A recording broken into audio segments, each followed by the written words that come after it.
जय हिंद दोस्तों, स्वागत है आपका आपके अपने YouTube channel learning point with Abhishek sir पर।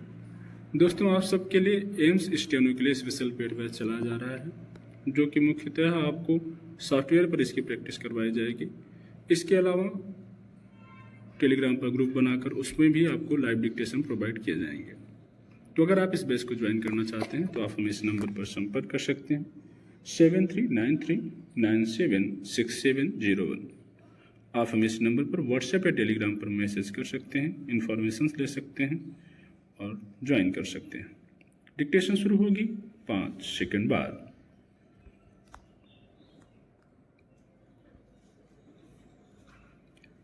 हरियाणा में लड़के और लड़कियों की संख्या में समानता लाने की दिशा में प्रयास सफल नहीं हो पा रहे हैं। इसका कारण समाज के एक बड़े हिस्से की सोच में बदलाव नहीं आना तो है ही, साथ ही सरकारी महकमों का लापरवाह रवैया भी इसके लिए उतना ही जिम्मेदार है। नतीजा यह कि राज्य कई वर्षों से लिंगानुपात में असंतुलन की समस्या से जूझ रहा है। निस्संदेह जब तब लड़के लड़कियों में भेदभाव खत्म नहीं होगा तब तक स्थिति बदलने वाली नहीं। हालांकि राज्य सरकार के कुछ सुधारात्मक कदमों से लिंगानुपात में थोड़ा सुधार हुआ है। इस वर्ष 1 जनवरी से 22 सितंबर तक राज्य में लिंगानुपात 1000 लड़कों पर 907 लड़कियां हो गया है, जो कि पिछले वर्ष इसी अवधि में 904 था। मगर चिंता की बात यह है कि राज्य के 11 जिलों की तस्वीर अब भी नकारात्मक है।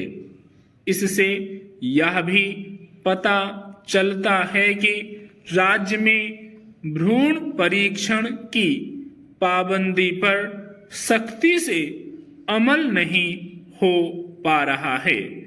ऐसे में प्रदेश सरकार ने गंभीरता दिखाते हुए लापरवाही बरतने वाले अधिकारियों को कड़ी कार्रवाई की चेतावनी दी है। सवाल यह है कि लिंगानुपात में असंतुलन क्यों है? दरअसल इसकी जड़ें सामाजिक सोच और पुरानी मान्यताओं में दबी हैं। इससे समाज आज तक उबर नहीं पाया है। 90 के दशक में भ्रूण का पता लगाने की तकनीक का जो दुरुपयोग शुरू हुआ वह बढ़ता चला गया। इसे रोकने के लिए कड़े कानून बनाए गए, लेकिन उन पर सख्ती से अमल नहीं हुआ। वर्ष 2001 की जनगणना में हरियाणा में लिंगानुपात 861 तक गिर गया था। हालांकि राज्य में लगातार जागरूकता अभियान चलाने के बाद स्थिति थोड़ी सुधरी। वर्ष 2019 में यह अनुपात 923 तक पहुंच गया, मगर पिछले वर्ष यह फिर घट गया। इससे स्पष्ट है कि सरकार के सामने चुनौतियां कम नहीं हुई हैं। इस दिशा में जमीनी स्तर पर काम करने की जरूरत है। परिवारों की उस सोच को भी बदलना होगा जो बेटियों को आज भी बोझ मानते हैं। आज जरूरत है बेटियों के जन्म को सम्मान और समानता के नजरिए से देखने की। एक शिक्षक का सपना केवल नौकरी तक सीमित ना हो। उसकी कोशिश विद्यार्थियों को बेहतर इंसान बनाना भी होना चाहिए। एक नेता का सपना केवल सत्ता पाना ना होकर जनता की सेवा करना होना चाहिए।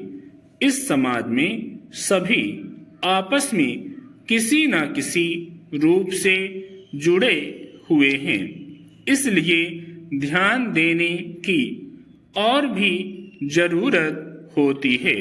जब सपने को सच करने की कोशिश नैतिकता से जुड़ जाती है तो सपनों की अहमियत बढ़ जाती है। फिर भले ही बंद आंखों से देखे गए सपने हमें कभी रुला दें, लेकिन खुली आंखों से देखे सपने हमें हमेशा ही सुकून और आत्मसंतुष्टि देंगे। स्टॉप।